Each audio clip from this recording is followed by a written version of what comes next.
Happy independence day. English में समझ नहीं पड़ पाई। आजादी दिवस ની શુભકામનાઓ। અરે આપણે આઝાદ થઈ ગયા? અરે 1947 માં યાર, મને લાગે તારા ઘરે કોઈને સમાચાર મળ્યા જ નતા। ના, અમે તો ગૃહિણી કહેવાય ને, એટલે આઝાદ ના થયા કહેવાય। ગમે એટલા પગ દુખતા હોય, ગમે એટલી તબિયત ખરાબ હોય, પણ સવારે તો વહેલા ઉઠવું જ પડે ને, કામ કરવાનું હોય એટલે। ના મરજીથી કોઈ તહેવારો ઉજવી શકીએ, ના મરજીથી ક્યાં હરી ફરી શકીએ। એમાંય પાછું આપણી મરજીનું ખાવા કોઈ દિવસ બનાવી દીધું ને તો ઘરમાં તો મોટું પહાડ તૂટી પડે। કેમ એમની પસંદનું ના બન્યું, અમારી પસંદનું આજે બન્યું, એમાં તો મોટો ઝઘડો બનાવી દે ઘરમાં। રંજન, હું સમજી શકું છું કે તું શું કહેવા માંગે છે।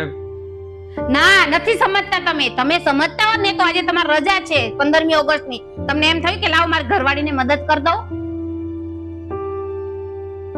એટલે આઝાદી દિવસ તમારો છે, અમારો ક્યાં છે? અમે તો આઝાદ થયા જ નથી ને। વાત તો તારી સાચી છે, તું ચિંતા ના કરતી। આજથી મેં નિર્ણય લઈ લીધો છે, બરોબર? આજથી ઘરના બધા કામમાં તારી મદદ કરે, તું ચિંતા જરાય ના કરતી। આજથી હું પ્રણ લઈ લઉં છું, આજે 15મી ઓગસ્ટના દિવસ હું આજે પ્રણ લઉં છું કે આજથી બધા ઘરના કામ જે હશે ને એમાં તારી મદદ કરીશ, તું ચિંતા ના કર।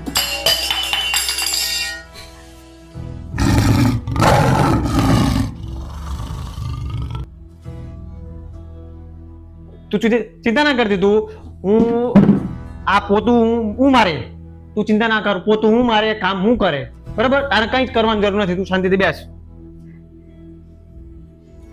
જો તું હું પોતું લેતો આવ્યો છું, તું ચિંતા ના કરતી, હું કરી જ નાખું છું બધું પોતું અહીંયા કરી છે ને, બધું પોતું હું કરી જ નાખું છું। જો